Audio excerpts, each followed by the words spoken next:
Imagine standing on a busy city street when suddenly a 25-foot-high wave comes racing toward you, not water, not mud, but millions of gallons of sticky molasses moving faster than a running man. It sounds impossible, yet in 1919, this nightmare became reality in Boston, Massachusetts. Imagine walking through the streets of Boston on a cold winter afternoon. The city is alive with the sounds of horse carts, factory whistles, and workers heading home after a long day. Children are playing in the streets. Families are preparing dinner. Everything seems normal. Then, without warning, a thunderous roar echoes across the neighborhood. People look up. Windows begin to shake. The ground trembles beneath their feet. At first, many believe it is an earthquake. Others think an explosion has occurred at a nearby factory. But the truth is far stranger. A massive steel tank towering over the city has just burst open.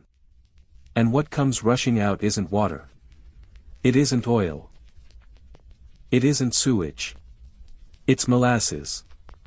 Millions of gallons of thick, sticky molasses. Within seconds, an enormous dark wave races through the streets at terrifying speed. Buildings collapse. People are swept away. Horses disappear beneath the flood. Entire sections of the neighborhood are destroyed. What sounds like a bizarre joke will become one of the deadliest industrial disasters in American history. And the most shocking part? There had been warning signs for years. But nobody listened. Boston, Massachusetts. January 15, 1919. The day a wave of syrup killed a city. The disaster began years before the explosion. In Boston's North End neighborhood stood a gigantic steel storage tank owned by the United States Industrial Alcohol Company. The tank was enormous. Nearly 50 feet tall. Over 90 feet wide. Capable of holding more than 2 million gallons of molasses. To local residents, it looked like a giant metal monster rising above the neighborhood. But why store so much molasses? At the time, molasses was extremely valuable. It wasn't just used for food. It was a key ingredient in producing industrial alcohol.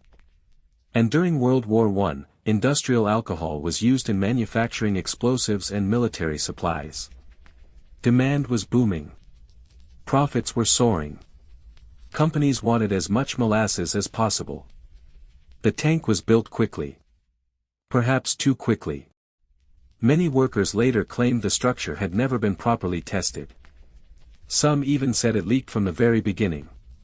Children living nearby reportedly collected dripping molasses in cups and cans. Residents complained. Workers complained. But business continued. As long as the tank stayed standing, nobody seemed concerned. At least, not enough to stop it. Over the years, warning signs became impossible to ignore. The steel walls groaned and creaked. Rivets occasionally popped loose. Dark molasses leaked from cracks. The company knew about the problems. Instead of rebuilding the tank, workers simply painted it brown. The new paint disguised the leaks. From a distance, everything appeared normal. But inside, pressure continued to build. Then came January 1919. A fresh shipment of warm molasses arrived from the Caribbean. More than 500,000 gallons were pumped into the tank. This created a dangerous situation. Cold winter temperatures surrounded the tank. Warmer molasses sat inside. Fermentation began producing gas. Pressure increased. Hour by hour. Day by day. The giant steel structure was becoming a ticking time bomb. Nobody realized how little time remained. January 15, 1919. The clock approached 12:40 in the afternoon. The streets of Boston's North End bustled with life. Workers loaded cargo. Children played near the elevated train tracks. Families prepared for lunch. Then it happened. A sound like machine gun fire echoed across the neighborhood. Bang! Bang! Bang! Witnesses later described hearing rivets shooting from the tank like bullets. The steel walls began tearing apart. Then came a deafening roar. The giant storage tank exploded. Nearly two. The first impact was devastating. The wave struck with the force of a freight train. Workers at a nearby railroad yard were thrown through the air. Horse-drawn wagons flipped over instantly. Some horses disappeared completely beneath the flood. A nearby fire station was hit so hard that parts of the building collapsed. Inside the sticky liquid, survival became nearly impossible. Molasses behaves differently than water. It clings. It pulls. It traps. People who fell into the flood struggled to move. Every attempt to escape exhausted them further. The colder the molasses became, the thicker it grew. Victims found themselves sinking into a giant pool of glue. Some managed to grab debris and hold on. Others vanished beneath the surface. Witnesses later described hearing desperate screams coming from the brown sludge. A railroad worker named Anthony DiStasio was picked up by the wave and carried through the streets. Miraculously, he survived. Many others were not so fortunate. The city had never seen anything like it. And the nightmare was only beginning. When the wave finally stopped moving, Boston looked like a war zone.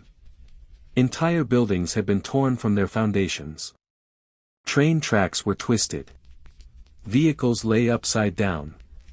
The streets were buried beneath thick layers of molasses.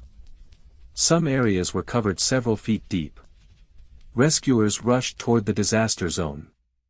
But reaching survivors proved incredibly difficult. Every step became a struggle. Boots stuck to the ground. Equipment became coated in syrup. Even rescue dogs had trouble moving through the mess. Nurses, police officers, firefighters, and ordinary citizens joined the effort. For hours they searched for survivors trapped beneath debris. Some victims were pulled from the molasses alive. Others were discovered too late. As darkness fell, workers continued searching under lantern light. The cold winter air made conditions even worse. The molasses hardened. Victims who had survived the initial wave now faced freezing temperatures. The disaster had transformed a busy neighborhood into a giant sticky graveyard. And nobody yet knew exactly how many lives had been lost. As news of the disaster spread across Boston, rescue teams rushed toward the North End. What they found was almost impossible to believe.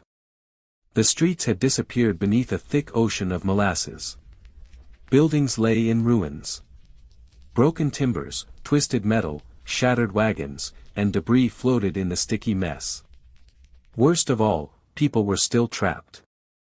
Firefighters arrived first. Then came police officers. Doctors. Nurses. Volunteers. Even sailors from a nearby U.S. Navy ship joined the rescue effort. Everyone worked side by side. But every step was a battle. The molasses clung to boots and clothing. Rescuers struggled to pull their legs free with each movement. Stretchers became coated in syrup. Medical equipment stopped working properly. Some workers collapsed from exhaustion. Yet they continued searching. Again and again they dug through the wreckage. They listened carefully for cries for help. Sometimes they heard a voice. Sometimes only silence. One survivor later recalled seeing rescuers crawling on their hands and knees because walking had become nearly impossible. Hour after hour, they fought to save anyone still alive. By midnight, the true scale of the catastrophe was becoming clear. This was not a strange accident. This was one of the worst industrial disasters America had ever witnessed. The following days were heartbreaking.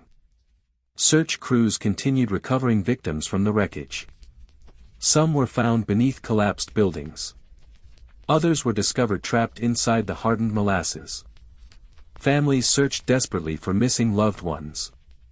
Hospitals filled with injured survivors. Doctors treated broken bones, head injuries, crushed limbs, and severe shock. The final toll shocked the nation. 21 people had lost their lives. More than 150 others were injured. Among the victims were workers, residents, children, and even firefighters. Many had simply been in the wrong place at the wrong time. Newspapers across America covered the story. Readers struggled to comprehend what had happened.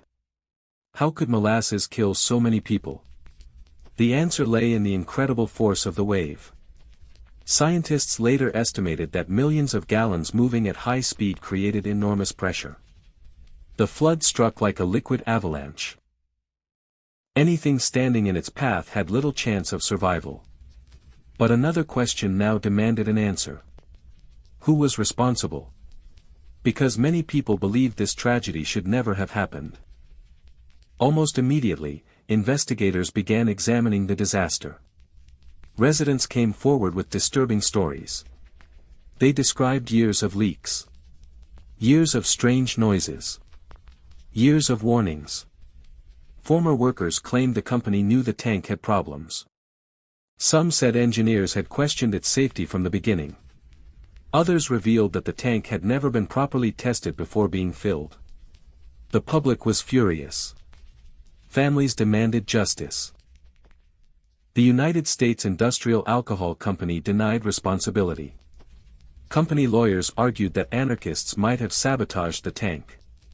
At the time, America was experiencing political unrest, and the sabotage theory gained attention. But investigators kept digging.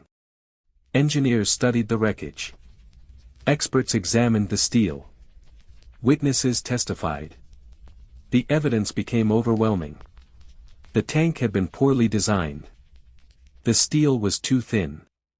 Construction had been rushed. Basic safety standards had been ignored. The disaster was not caused by sabotage. It was caused by negligence. One of the largest legal battles in Massachusetts history was about to begin. The court case lasted for years. Hundreds of witnesses testified. Thousands of pages of evidence were reviewed. It became one of the most complex lawsuits America had ever seen. Finally, the company was found responsible. Victims and their families received compensation. But the impact of the disaster reached far beyond Boston. The Great Molasses Flood changed how America viewed industrial safety. Governments began requiring stricter engineering standards. Construction projects faced greater oversight.